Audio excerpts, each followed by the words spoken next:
Divine mercy is hopeful, overflowing, available, infinite, free. I am a pilgrim of mercy.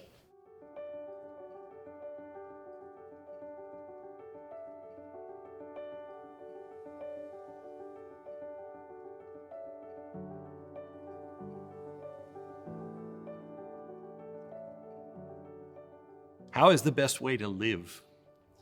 The best way to live is one of life's biggest questions. This is the question that the great thinkers of every age grapple with. It is also a question that we each wrestle with in a deeply personal way.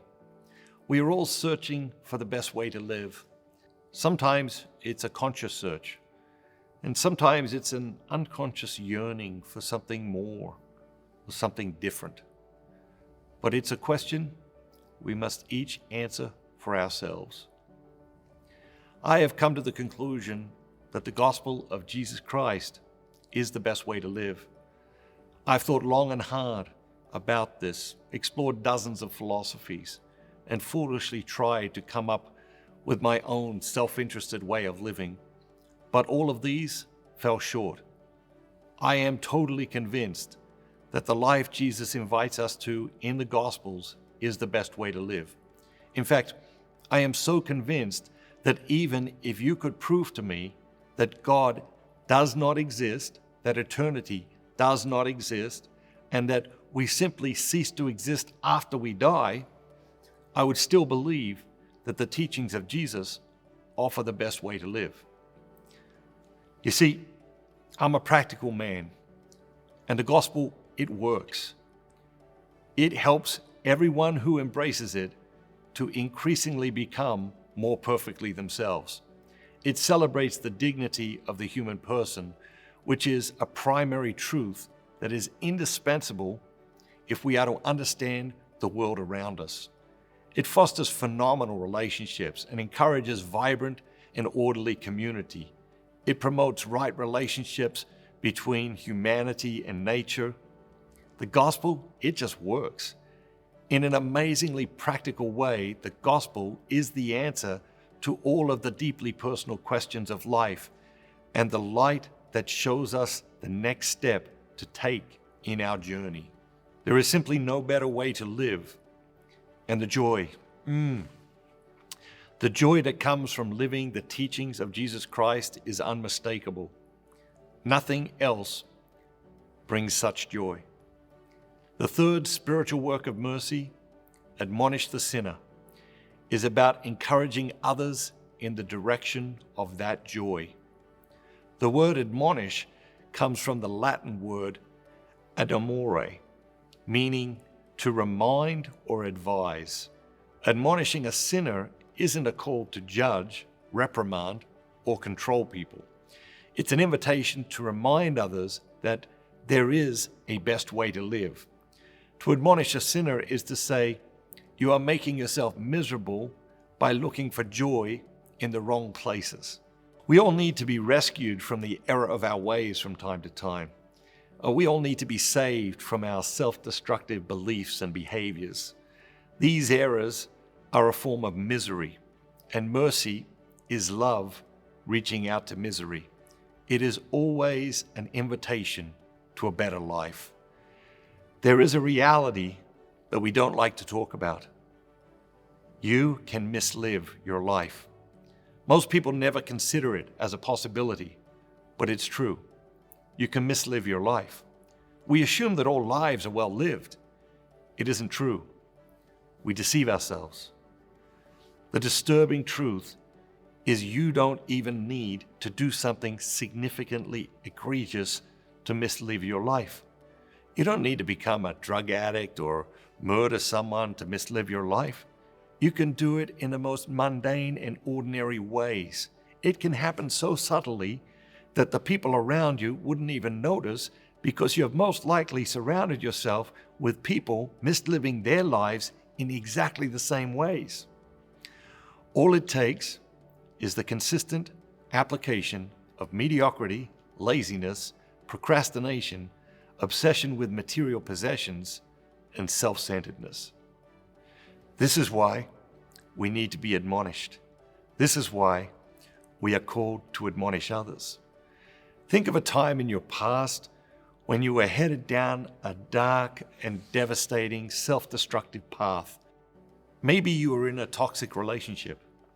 Perhaps you were stuck in a soul-crushing job. Maybe you were caught up in a cycle of bad financial decisions or running with friends who brought out the worst in you. Maybe you're ignoring your health or burying your talents.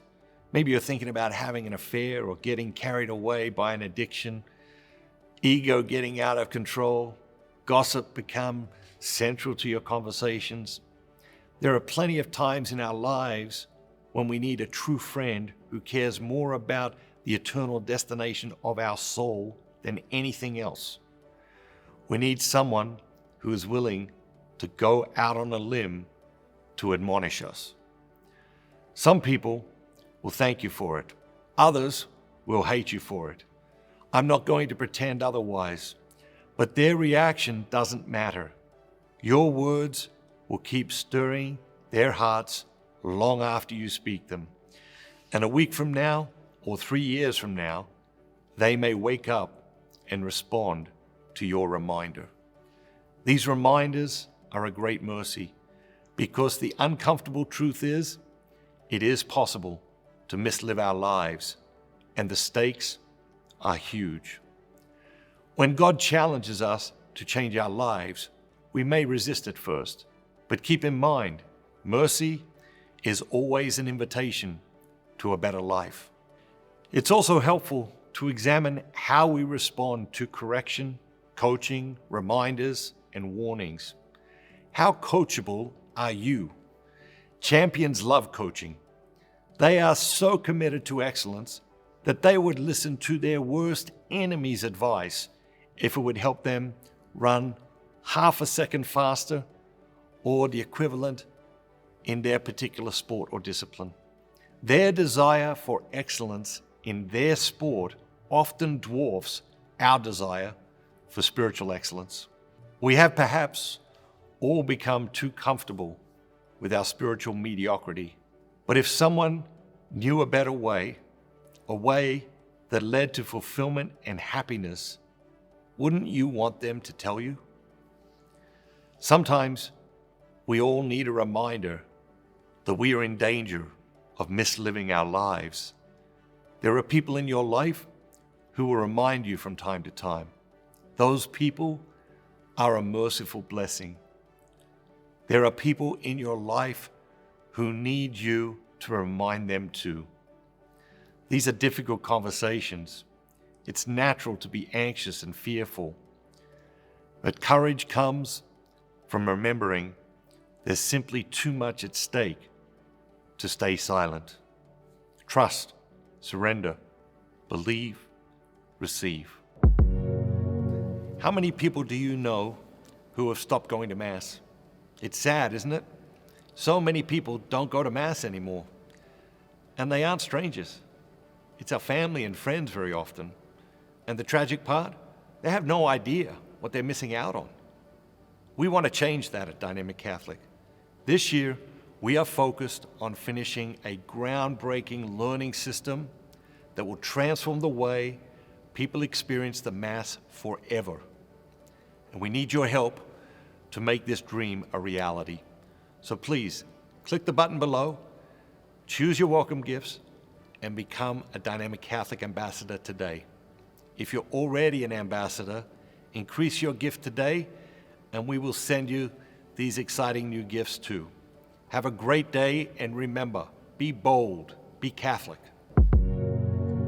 Eternal God, in whom mercy is endless, and the treasury of compassion inexhaustible.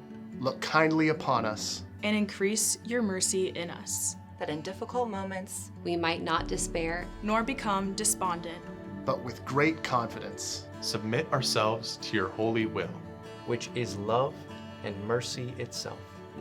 Amen. Amen. Amen. See you tomorrow. Thank you, ambassadors. You are changing the world. Have a great day. Have a great day. Have a great day!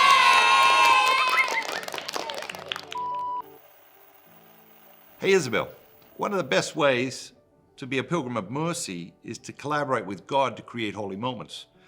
So I figured while we have a couple of minutes, you could inspire the audience to create some holy moments. So what is today's Holy Moment Challenge? Let's see. Today's Holy Moments Challenge is read a great book.